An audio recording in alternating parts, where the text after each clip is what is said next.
and your own new company, are these new, and one of the things we haven't really touched on, two very highly related to the junkets in Macau, which are online betting and proxy betting or phone betting, which is pretty big in the Philippines. It is the single biggest originator of online betting and proxy betting targeted at China, Korea, Taiwan, Japan. It's in right in the middle of the city, Makati.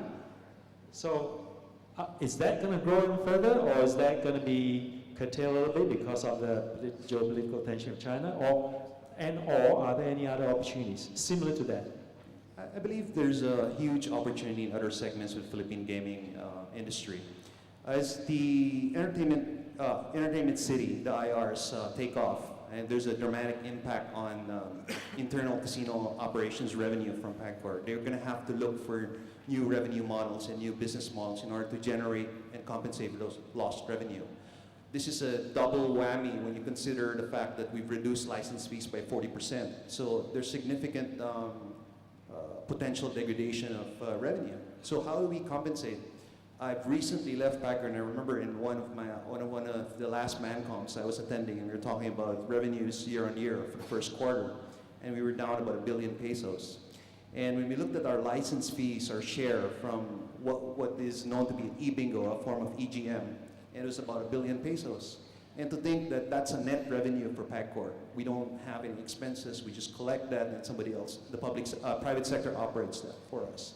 So hence, like our company's in possession of 4 licenses, you know, and majority of these licenses is co-terminus, just like the IR 2033.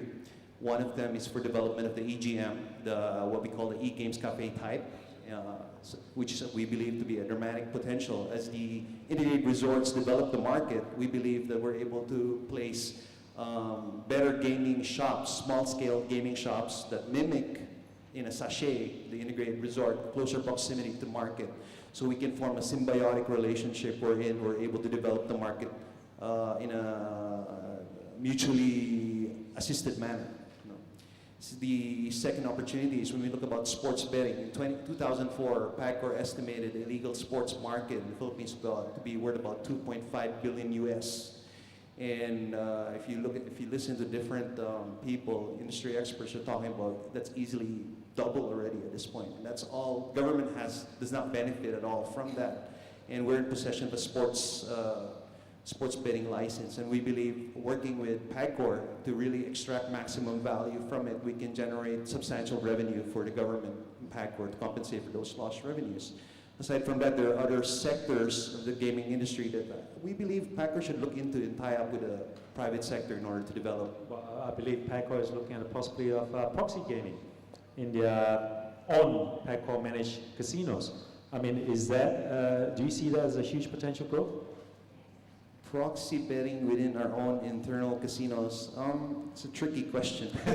I like tricky questions.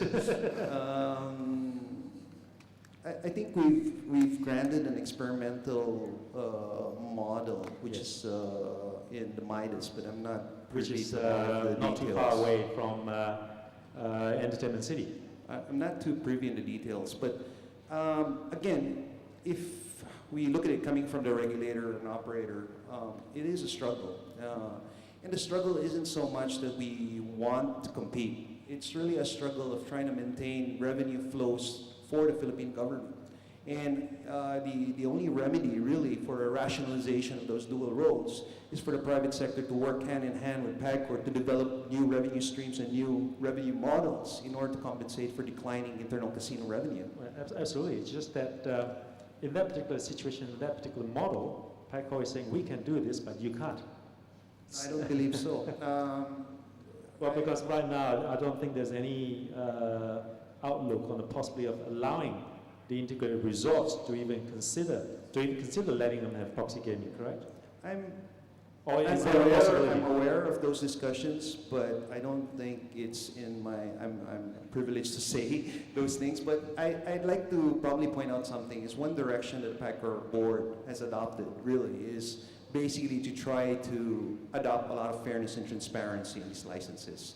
So I believe whatever has been granted to one will ultimately be granted to everybody in the spirit of transparency and fairness. Because we're really talking about publicly listed corporations that are investors, that are answerable to their shareholders.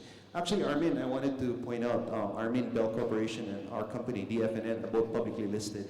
And we see the entry of publicly listed corporations in the Philippine gaming sector to be one thing that has allowed PAGCOR to become more transparent and more professional. Because, I think you see this in many other developing territories wherein we start out with a lot of grayness, maybe a lot of confusion. You have companies that suddenly get granted licenses with ownership that's not very clear. All of a sudden right now, there's consolidation happening in the industry where it's all happening in the public realm. Right? Publicly listed companies are consolidating these licenses. They're answerable to shareholders. They're answerable to regulatory markets in other countries and so on and so forth. So again, just like we were talking about tourism infrastructure, the airports, the government's investment in tourism infrastructure, large-scale investment in the entry of publicly listed corporations has basically prompted or pushed the government to shape up. Well, we'll come back to that one bit you mentioned earlier about grayness in real estate ownership. We'll come back to that. We won't forget about that one.